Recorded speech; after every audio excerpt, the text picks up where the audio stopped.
श्रुति, यह क्या बोले जा रही हो? क्या हुआ तुम्हें जो तुम ऐसी बातें कर रही हो? धोखा?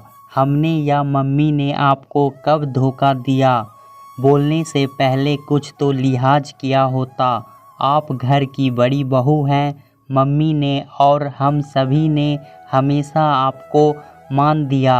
सभी रिश्तेदारों में आपकी प्रशंसा करते हैं और आप हम पर बेबुनियाद इल्ज़ाम लगा रही हैं। क्या और कितना धन आपका हम सभी ने लूट लिया। वैसे भी आप भूलना मत, भैया के धन पर पहला हक माँ बाप का ही है। रितु ने गुस्से से बोला और साथ ही आखिरी वाक्य पर ज़्यादा जोर लगा दिया। मान? जिस मान की आप बात कर रही दीदी, वही तो धोखे का जाल है। ज़रूरत से ज़्यादा समझदार सास यही तो करती है। बहू को डराने धमकाने और ताने मारने की जगह प्यार और मान का चूरन चटा दो, जिसे बहू आराम से थोड़ा थोड़ा स्वाद लेकर चूसती रहे। और यह सिर्फ और सिर्फ बड़ी बहू पर आजमाया जाता है, क्योंकि अगर उसे इस चटपटे स्वाद की आदत हो गई तो बाकी की बहुओं को चूरन देने की ज़रूरत ही नहीं। बड़ी बहू के साथ आराम से फिर जिंदगी बीत ही जाएगी। श्रुति की बात सुन सभी उसे हैरानी से देख रहे थे। बड़ी भाभी, क्या बात है? आप कहना क्या चाहती हैं? हम सभी जानते हैं कि मम्मी जी ने हम बहुओं पर कभी भी अपनी मर्जी नहीं थोपी। उन्होंने हमेशा अपनी बेटी की ही तरह रखा और वही प्यार भी दिया। श्रुति की सबसे छोटी देवरानी कोमल हैरान थी कि आज श्रुति भाभी को क्या हो गया है। कोमल के बेटे के मुंडन संस्कार में सभी लोग इकट्ठा हुए थे। मुंडन संस्कार मंदिर में था और वहीं पर खाना भी श्रुति की देखरेख में सभी इंतजाम अच्छे से हो गया। बाकी रिश्तेदार तो मंदिर से ही चले गए, लेकिन दोनों ननदों का परिवार साथ में चला आया।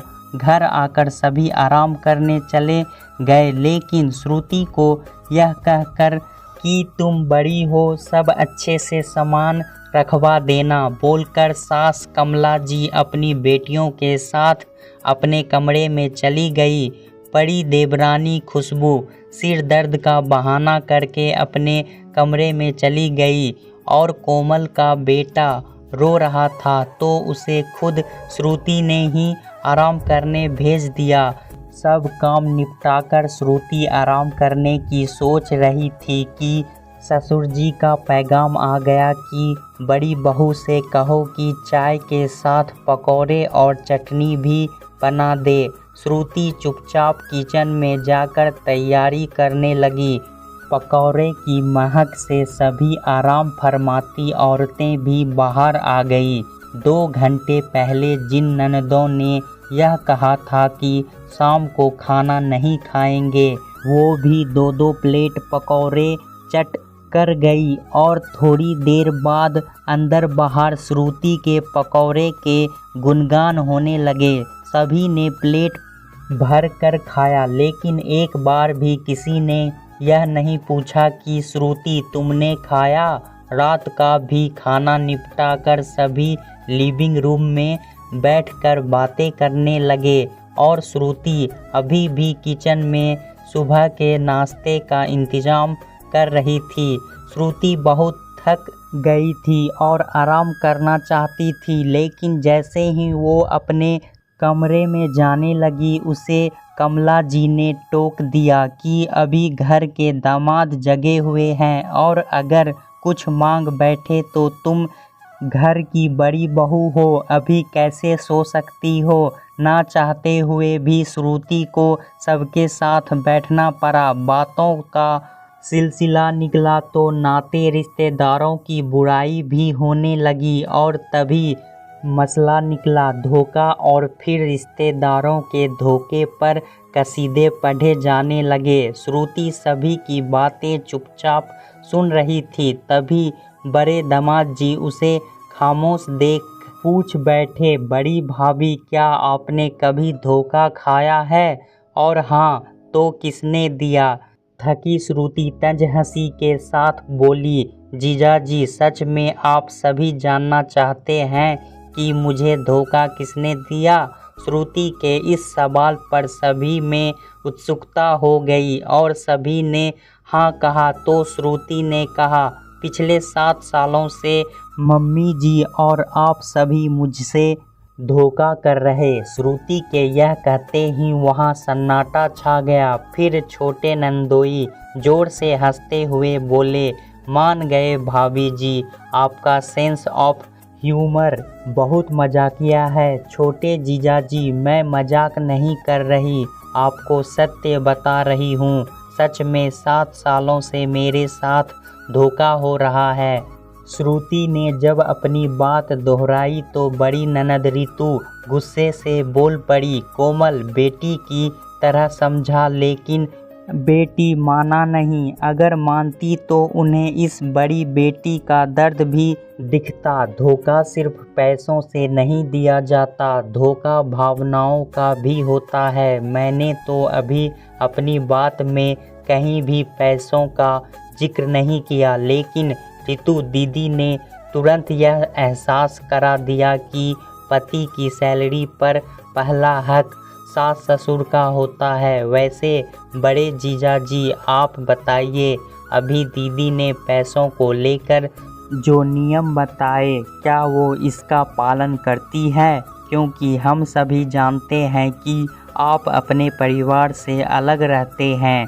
श्रुति के इस बात पर ऋतु और बड़े जीजाजी ने सिर झुका लिया। बहू तुम कहना क्या चाहती हो? आज जब इतना बड़ा इल्ज़ाम लगा ही दिया है तो खुल कर बोलो। कमला जी की आवाज़ में तल्खी आ गई। तुम घर की बड़ी बहू हो, तुम जैसा करोगी वैसा ही दोनों बहुएं करेगी। तुम अगर सिर पर पल्ला नहीं लोगी तो छोटी कैसे लेगी? तुम जैसा व्यवहार करोगी वैसा ही छोटी करेगी। और फिर उसके बाद ना जाने कितने नियमों को मुझसे वहन करवाया गया, लेकिन क्या हुआ? खुशबू ने आते ही ऐलान कर दिया कि उसे साड़ी पहनना नहीं आता, तो तुरंत मम्मी जी का नियम बदल गया। जहां मेरे सिर पर पल्ला नहीं हटता था, अब वही खुशबू आराम से सूट पहनकर घूम रही थी। फिर आई कोमल और अब तो जीन्स शर्ट सब अच्छा लगने लगा। ना ना, तुम दोनों यह मत समझना कि मुझे कोई समस्या है तुम्हारे कपड़ों से। सच कहूँ तो तुम दोनों को देखकर अच्छा लगता है कि अपने हिसाब से जी तो रही हो। शिकायत तो मुझे अपने पति गौरव से भी है, जिन्होंने पति बनकर धोखा दिया।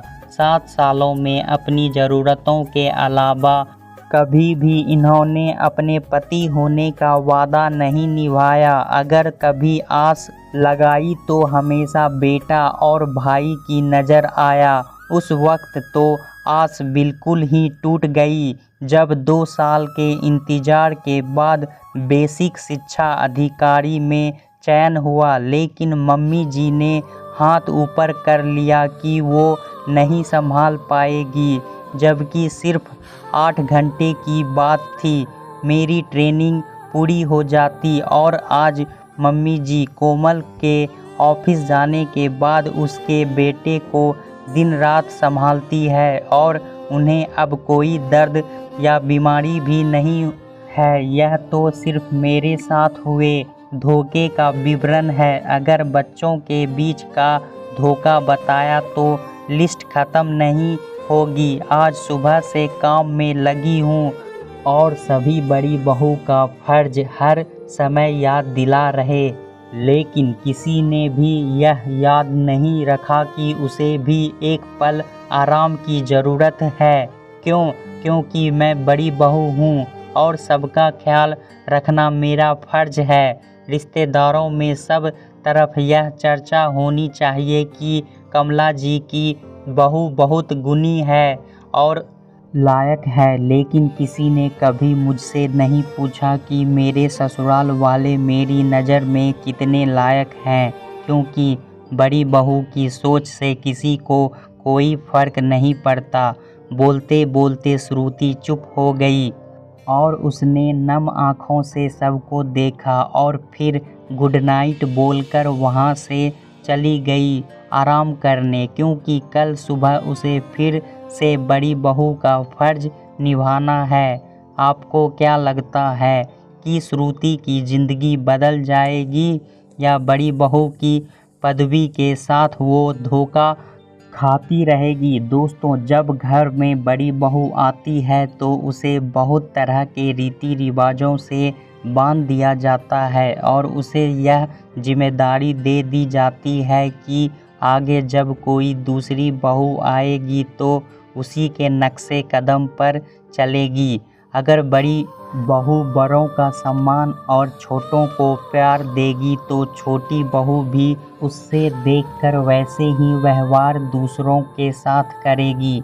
लेकिन जब दूसरी बहू आती है तो उसके लिए सारे नियम बदल दिए जाते हैं। जैसा वह चाहती है वैसा ही वह पाती है। उसे हर तरह की आज़ादी दी जाती है। उसे परंपराओं की बेड़ियों में नहीं जकड़ा जाता है और ना ही उस पर किसी प्रकार की जिम्मेदारियों को थोपा जाता है।